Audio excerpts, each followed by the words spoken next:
Yo, what it do, family? High value basketball. We are back once again with the bestest, most absolutist basketball commentary on this side of the whole planet. You dig? Be sure to like, share, and subscribe, family. You heard me. Like, share, and subscribe. Hit the button. Do it. Do it now. So, we got to talk about the Minnesota Timberwolves, family. Doing a roster breakdown, we already know the obvious. They had the big offseason with Mr. Rudy Gobert coming to the team with the shakeup. They finally made the playoffs. They want to make the playoffs again. They want to go a little further. They got development from their stars. They remixed the bench a tiny little bit. We gonna see what they all about. You dig? Shout out to the folks in Minnesota. Of course, they got their hair raised with expectations. So we gonna see how high they may go by checking out the roster. And we gonna hop right into it, man. Alphabetical style. If you already know the drill with the high value basketball commentary, we get into it. Kyle Anderson, yo. He's a decent pickup over there from Memphis. Of course, he is an atypical vet role player at this point. He's not very special at anything other than being a good body, being a plus on the floor when you need him, and always just kind of having his face in the play. You be like, bro, where you come from? But hey, glad you're there. PJ Rozier. He's a fifth-year bench player, very low efficiency. He ain't finna do much. We can move on. Then we got Anthony Edwards, future super-duper star. Y'all saw that dunk he did in Miami? For real, did y'all see that? Old buddy flew from one step inside of the daggone free throw line, and he did it with ease, like it was nothing. Like he wasn't even trying to show out, like, nah, I ain't finna style on y'all. I'm just finna do this dunk instead.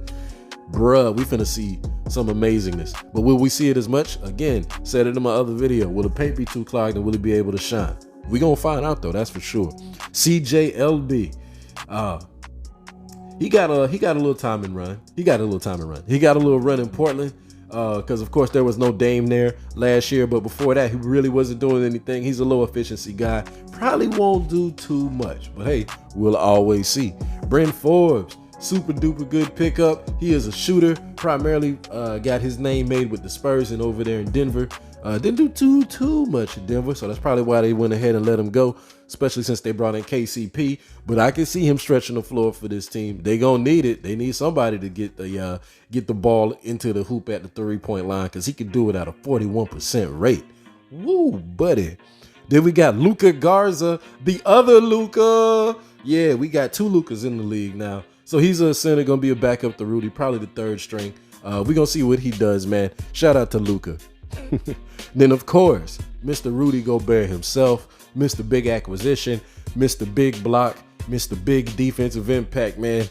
Mr. I have the most awkward offense for a big man ever. Mr. I am severely overpaid, but can't nobody stop it ever. Mr. I am gonna be great for this franchise and help get them to the playoffs, and then I am gonna be flamed out and explode in very terrible meme-like fashion. But hopefully being on this squad, I won't be able to destroy them that bad, and it'll be somebody else's fault.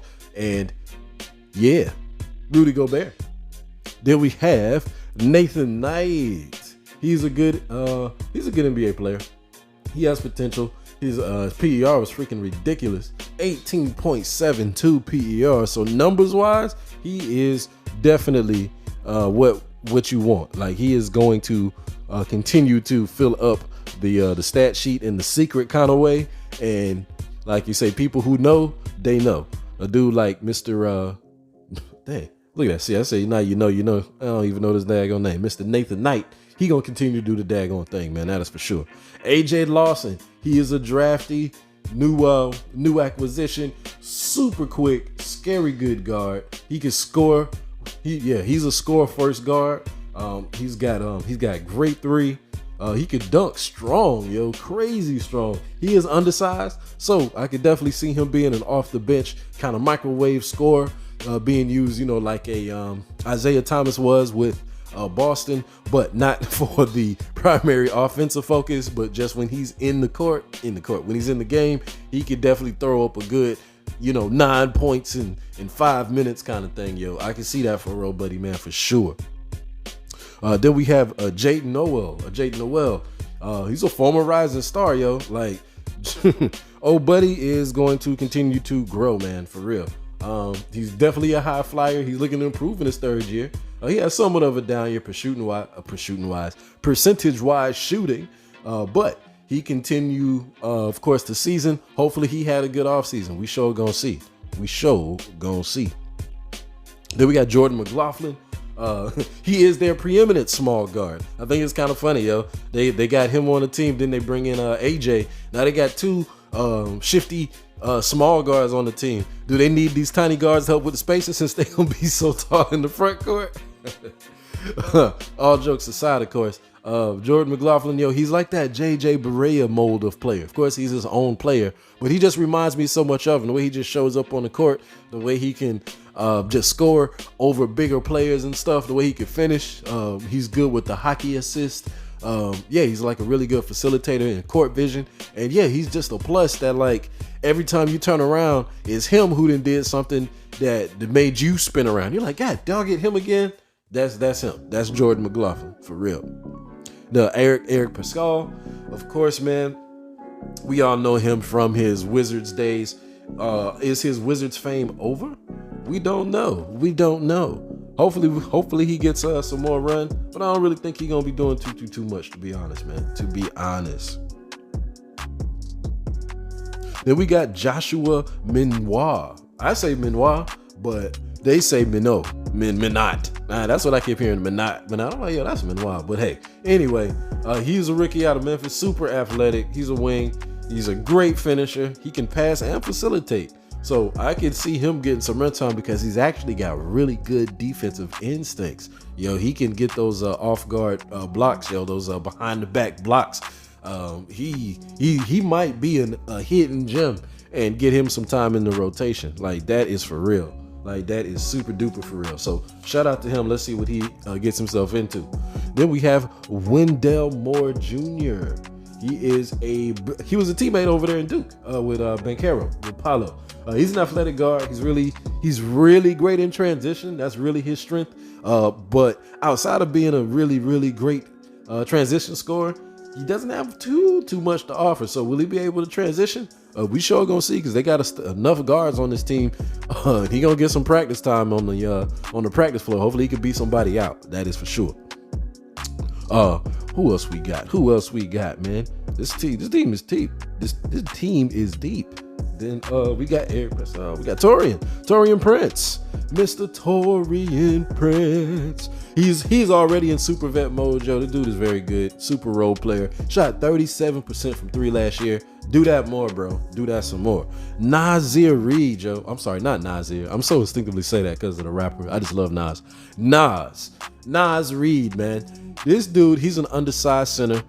He's of the what's that guy's name? The PJ Tucker mold. Of course, he's not as good, but he's of a similar mold and kind of have that same tough energy.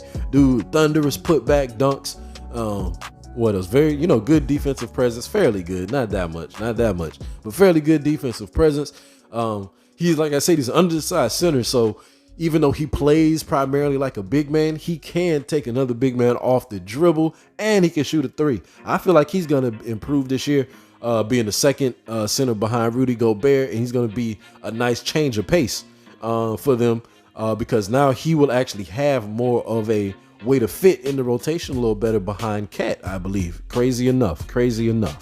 Austin Rivers, you already know Austin Rivers, man. We all know Austin Rivers. He gonna do his thing on whatever team that he's on, just kind of be out there, not messing up, and then he'll have some epic meme moment in the playoffs, and that'll be it, and then he'll be on another team next year. We already know Austin Rivers. D'Angelo Russell, man, I feel like his best years were in Brooklyn. For whatever reason, to me, from what I be seeing, it looked like he had better instincts and better timing and better shot selection in Brooklyn. Maybe it was the coaching, Atkinson or something. I'm not sure.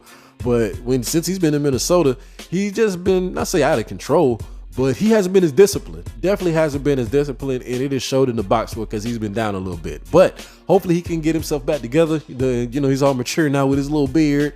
So maybe that's some signs of him locking in a little bit more. Because they're going to need it. They sure going to need him if they're going to do anything special. So hopefully he revitalizes himself and improves upon the Brooklyn form of himself. That is for sure. And last but not least, we have Karl Anthony Towns. We already know the drill with Karl Anthony Towns. He calls himself the best big man shooter ever. He shout out to this era of players who like to super duper gloat on some Ali type stuff. I kind of like it, but I kind of don't, because he's a little bit of a softy, but he is still a good player nonetheless. You know, sub-level superstar. He's a superstar in the making. He's a star. But hey, definitely we want to see how is this going to integrate with Rudy. Like, how is this going to change? Is he going to be like the biggest four ever? You know, the biggest stretch four, dominant four ever? I can see that, but how will all of that work out? And will the paint be too clogged? And will he be forced to shoot threes instead of using his body to dominate in the paint and be a waste of space? We don't know, but we're all going to find out, especially when we break it down to their starting five. And before we do, be sure to like, share, and subscribe. High value basketball family. So they're starting five, man. We got D'Lo, Anthony Edwards, Jayden McDaniels, Karl Anthony Towns, and to close it out, Rudy freaking Gobert, family. So that is the Minnesota Timberwolves, y'all. How will they do? Oh, they going to the playoffs. They're going to the playoffs for sure. High value basketball. Like, share, and subscribe, family. Peace.